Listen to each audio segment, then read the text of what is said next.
Сәлем достар, бүгін сіздермен турецкая пиде жасайтын боламыз. Міндетті түрде видеоны соңына дейін қараңыздар. Менің каналыма тіркелмеген болсаңыз, келесі шығатын видеоларды жіберіп алмау үшін тіркеліп алыңыздар. Ыдысымызға жылы суымызды құямыз және тұзымызды, қантымызды салып, жақсылап араластырамыз. Ал енді бөлме температурасындағы сметанамызды саламыз.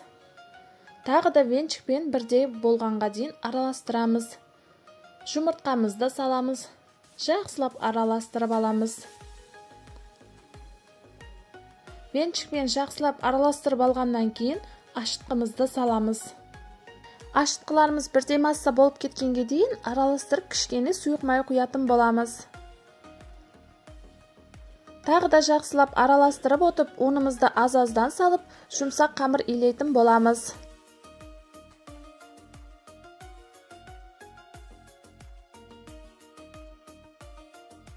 Араластырып алғаннан кейін жақсылап қолымызбен қамыр илеп аламыз. Біздің қамырымыз дайын болды. Дәл осындай жұмсақ қамыр болу керек. Дайындап алған қамырымыздың бетін жауып 1-2 сағатқа көтерілгенге дейін алып қоятын боламыз. Ал енді біз салмасын дайындап алатын боламыз. Ол үшін бізге фарш қажет болады.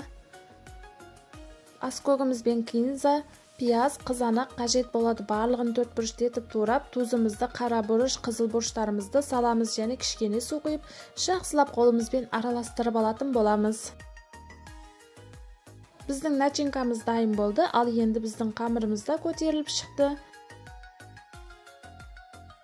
Қамырымыз көріп тұрғаныңыздай дәл осындай үлпілдек болып, күшті болып көтеріліп шығады.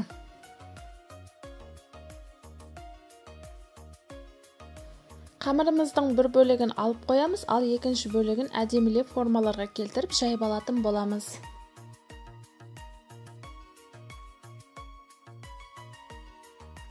Достар, менің каналымда бұдан бөлек торттар, салаттар, ыстық тағамдардың, десерттердің рецептері бар. Міндетті түрде кіріп көрсеңіздер болады. Барлығы өзім неше жылдан бері қолданып келе жатқан сенімді рецепттер. Қамырларымызға дәл осылай форма беріп шығатын боламыз. Қолымызбен кішкене форма бергеннен кейін оқтаумен жақсылап жайып аламыз.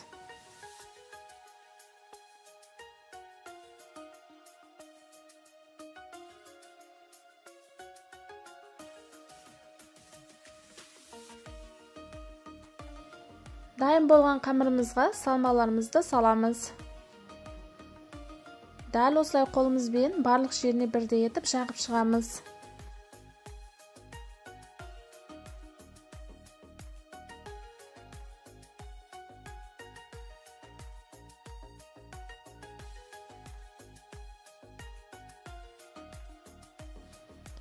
Барлық жеріне бірдей етіп жағып алғаннан кейін, дәл осылай видеода көрсетілгендей етіп, шеттерін бүктеп, жақсылап жабыстырып аламыз.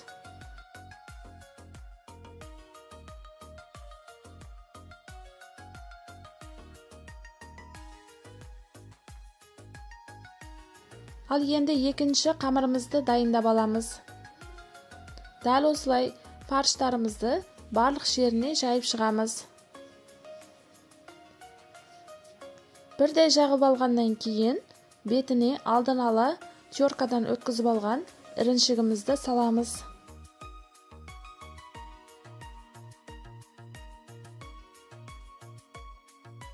Ал енді видеода көрсетілгендей етіп, шеттерін бір-біріне жабыстырып шығатын боламыз.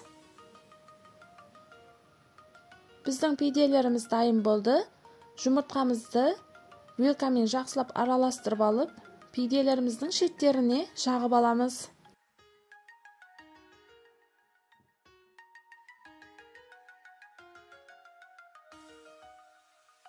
Дәл осылай етіп әдемілеп жағып алып, қызып тұрған 200 градуста піскенге дейін 30-40 минут пісіріп алатын боламыз.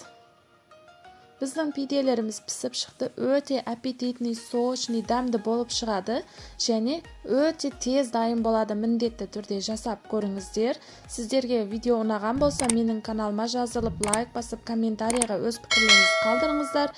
Жаңадан шығатын видеоларымды жіберіп алмау үшін қоңыраушаны міндетті түрде басып қойыңыздар. Сонда менің жаңадан шыққан видеоларым сіздің телефоныңызға SMS болып барып тұратын болады. Pidelerimizдің іштері дәл осындай сочный болады. Келесі видеоларда көріскенше, сау сәлеметте болыңыздар.